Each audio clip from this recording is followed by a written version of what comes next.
I want to take you to a church. It's a Saturday morning, November 2016, in Gokwe, a remote district in the middle of Zimbabwe. In this particular place, hundreds upon hundreds of people have gathered to bury a woman that they not only loved but deeply respected. This woman's name is Nadi, and for 40 years of her life, she had raised this community's orphans, hundreds upon hundreds of them. There's actually nothing extraordinary about the funeral rites and rituals that were done on this particular funeral. But then they carry her coffin towards the church. This is not actually unique. Usually before people are buried, they are taken to the church and then people see the body and then they proceed to the graveyard. But on this particular occasion, she's actually being buried inside the church. So the body goes through the door into the church, and there in the same room where this congregation kneels every single Sunday to pray, there is a grave that has been dug, and there is an older man standing over it. And this man is the one who gave the order. It is a husband. He is a priest. And there is an old man standing over it. And this is the same man who gave this order. This man is her husband. He is an Anglican priest. And this church, he single-handedly built it with his own hands 50 years ago. And now he has decided that the fitting place to bury his beloved wife is in this church. By that afternoon, it was all over the country. An Anglican priest decides to bury his beloved wife inside the church. For many Zimbabwean Christians, this was not something that they were used to. This was something that was very foreign to them. A lot of people actually considered this to be a bad omen. When I also heard it a few years ago, I was very surprised. In fact, I was not just surprised, I was outraged. I felt like this was undermining the gospel of Jesus Christ. It was not only the ordinary people that were against this. Even high-ranking officials in the Anglican Church could not accept this. There were so many other bishops from other churches that also disagreed with his decision. But my question is, why did he decide to bury his wife in a church? This man knew exactly what this would cost him because he knows how superstitious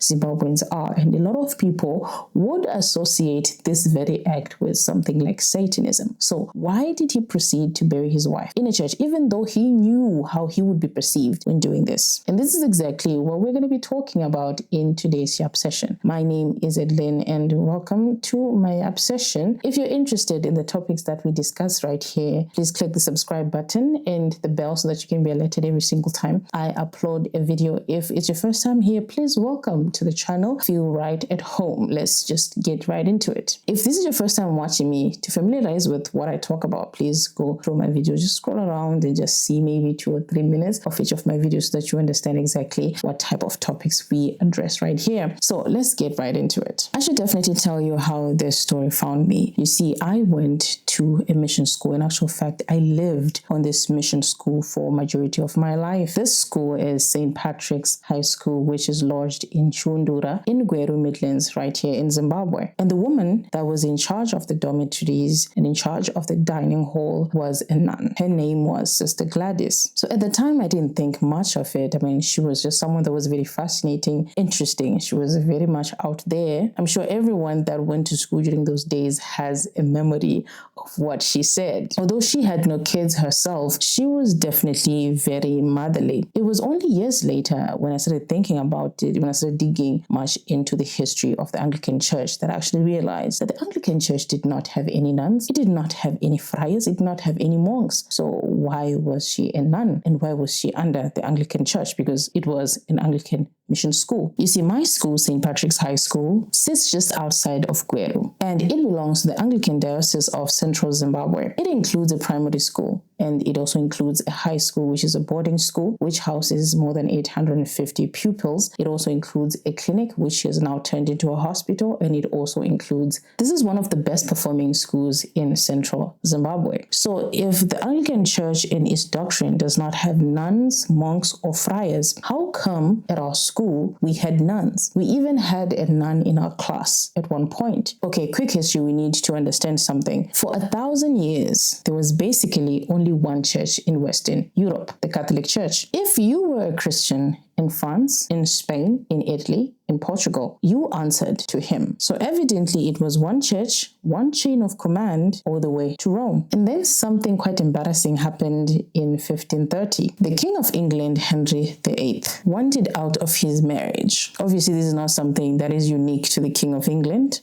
He wanted a son, but he did not have a son. His wife had not given birth to sons. So then he had a mistress and he wanted to marry his mistress. But the Pope said no, because the Catholic Church did not allow divorce. So obviously we know that kings had the divine right to rule. So obviously he could not accept the no. So what did he do? He left in the year 1534, and instead of the Pope being the head of the church, he was now the head of the church in England. So in one move, England had its own church, which we now call the Anglican Church, and the head of that particular church, even today, is the King of England. So unlike many other Protestant churches that split from the Catholic Church because of doctrine, the Anglican Church did not split because of doctrine. It split because the king wanted to marry his mistress and he wanted to annul his marriage. But anyway, it worked, and he now had to find a way to separate his new church from the Catholic Church. So then England was covered in monasteries, homes that were full of monks and nuns who had taken vows of poverty, chastity, and obedience. So between 1536 and 1541, Henry shut them all down. After this, he seized their land, he sold off all their wealth, and it actually has a name. They called it the dissolution of the monasteries. So because of this, he then ripped the entire tradition of nuns and friars out of the English church. And for the next 300 years, Anglicanism had no monks, no nuns, no friars. So the Anglican church was in the middle. It was not purely Protestant, but it was not also Catholic. So it kept some of the structure and the traditions from the Catholic Church, but also adopted the Protestant way of life and the Protestant belief system. And after this, wherever the British Empire set its sight on and planted its flag, the Anglican missionaries followed. So if monasteries were completely destroyed in the English church, how come at an Anglican church we had a nun and we actually learned with nuns and friars? So it is because there's a very unique order of nuns that are found in this particular area in Gokwe, and Sister Gladys was a part of it. She was possibly raised on this particular area of land, and this is the same exact area where a woman was buried inside a church. And the man who decided that she was fit to be buried inside a church is this particular man, Reverend Muyambi. This is the man who undid something that had been done by King Henry VIII 300 years ago. He reinstated the order of nuns in the Anglican Church. To understand Father Lazarus Muyambi, we have to go back to the beginning of his story. He did not start as a priest. He did not start as a healer. He did not start as a man who will decide to bury his wife in a church. He was a black teacher in a coal mining area of Zimbabwe. According to his testimony, something very strange happened one night as he was lying down. He said that he heard a voice call him by name, Lazarus, Lazarus, get up, and tell him to go to a particular house because there was a sick girl that was named Catherine, and he had to lay hands on her and she would recover. That girl was Catherine Mutani, and she was only 4 years old. She was a daughter to a fellow school teacher at Makwika School, which was at Wanki Colliery. Apparently, this girl suffered from leg pains and she wasn't able to be as active as other toddlers her age. According to him, he obeyed and he put on an overcoat and headed to her house. He felt that he could not resist the voice of the Lord. He believed that this was the voice of the Lord, and he did exactly what the voice had told him to do. So I don't really know exactly what happened in the room, but according to the testimony, she recovered.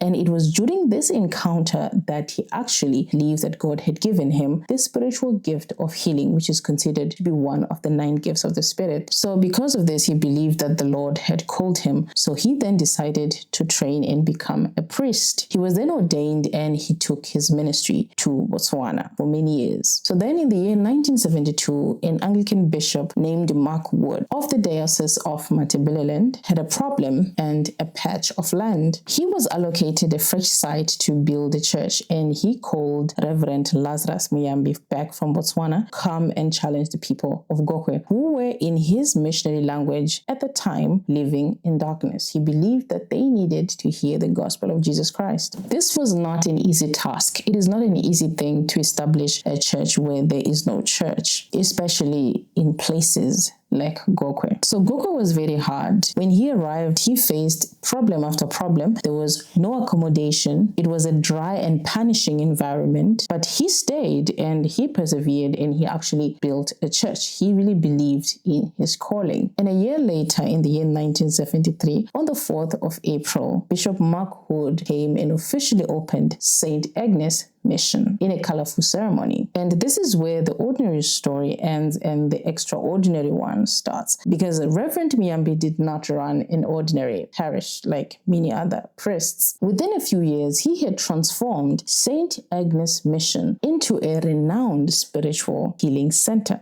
And I know exactly what you're thinking. Anglican Church is not really known for its spiritual healing, right? But he ran a very unique type of ministry, even though he was still in the Anglican Church. And because this was not an ordinary mission, it was a spiritual healing center, people began to bring their sick relatives. People came from everywhere. The center was built to serve patients suffering from mental illnesses, and it also housed orphans. And over time, large amounts of people began to visit him, and some of these people were not even believers in the Anglican Church. These were people from other denominations, government officials. They came to him for healing, for prayer, for counseling, and for guidance. In our own Zimbabwean context, this would be something like Masowe. People would come from different cultures, from different religions, from different churches, and they will come here, camp here, and be prayed for. I don't really know the system that they used, but a lot of people that I know went to this particular place to seek for healing. Reverend Muyambi did not only build a spiritual healing center, he also built an orphanage at the mission. So the Reverend and his wife took in many of the abandoned babies or babies that had no parents, and he began to take care of them on this particular mission. And this is the same wife who was buried in the church, Irene Nedi Muyambi. She was a qualified teacher just like him. She worked alongside her husband to build the healing center, the orphanage, a clinic, a primary and a secondary school, and a convent of nuns. And these were not just vanity projects. The primary school that was opened there in the year 1995 has produced some of the best grade 7 results in the entire district. And there has been more than 2,500 orphans that have passed through this children's home. So he was able to transform a dry patch of land into something that has touched thousands of lives. But the thing that set his mission apart was not only the spiritual healing center, but it was an Anglican order of nuns and friars. He revived a tradition that was almost unheard of in majority of other Anglican parishes across the country. So my matron at St. Patrick's High School had come from this particular order of nuns and friars, and it was only because of this man, Reverend Muyambi. So she was probably raised and educated by him, because majority of these nuns and friars were people that had grown up in this particular children's home. On paper, he was a mainline Anglican priest. He was a bishop that was under a diocese, and he was under a whole structure. But there was something much more complicated about him. Researchers often describe his ministry as a combination of Christian belief, Christian doctrine, Christian dogma, and a bit of African traditional religion. Some of his beliefs were not really centered on Anglican dogma or Anglican doctrine. They seemed to come from the African traditional religion. Africans generally believe that the cause of sicknesses is demons. They generally believe in a lot of superstitions, like if something is happening to you, it's because there's some sort of spiritual war going on. And this is exactly some of the things that he believed. Just by seeing how unique his parish was, it tells you that his beliefs were a bit unique, and a lot of other bishops, a lot of other priests in the Anglican Church did not exactly share them, because his doctrine was much more related to the charismatic theology and some sort of spiritualism than to, core Anglican dogma itself. So for decades, there was some sort of tension. But because his success in Gokwe was undeniable, the church just decided to look the other way. They allowed him to do his own thing. But then his wife died. The woman who had raised more than 800 orphans, she was literally the pillar of the entire mission. And both her and her husband had been active members of the Anglican Church. And then the Reverend made a decision that would affect the state of St. Agnes Mission forever. He decided that she would be buried inside the church. He did not consult the structures. He did not consult the bishops. He decided to do what he wanted. This left the community baffled, and the backlash was almost immediate. A lot of people in the church did not accept it, and that's where tensions became even more pronounced. But here's the thing, this was not something that was very unique to him. This is a tradition that has happened in Europe for centuries. Christian tradition does have a long history of monks or martyrs being buried inside particular churches, especially in the Catholic Church in Europe. But it was not something that we were used to right here in Zimbabwe. That's why there was so much outrage. Apparently, the tensions got so bad that some people actually believe that St. Agnes had to be severed from the diocese, but I could not find any verification that this formally happened. And I'm also reliably informed that some of the nuns who were part of the Chita Chejipo Jemoto order of nuns and friars also left and severed themselves from St. Agnes Mission and started their own. And on the 6th of December in the year 2024, when he was 91 years old, he lost his life and he was buried in Gokwe. Apparently, he himself was not actually buried in a church like his wife. So I personally think that they did not bury him inside a church, maybe because of the outrage that came from him burying his wife in one of the chapels at the mission. So for many, they might remember Reverend Muyambi as a man who buried his wife in a church, something that just drew controversy. But he was much more than that. He was a man that single-handedly raised 800 orphans and educated thousands. He was a man of charity and he was a man of influence, and that part will never be taken away from him. And although a lot of people have a lot of misconceptions and superstitions about him burying his wife in one of the chapels at the mission, this is actually a tradition that was done in Europe and across the world for hundreds of years, where people actually bury martyrs inside the church. So many people might think that this has something to do with Satanism, but it was actually very historical. So my name is Edlin, and thank you so much for watching this video. See you in the next one. Ciao.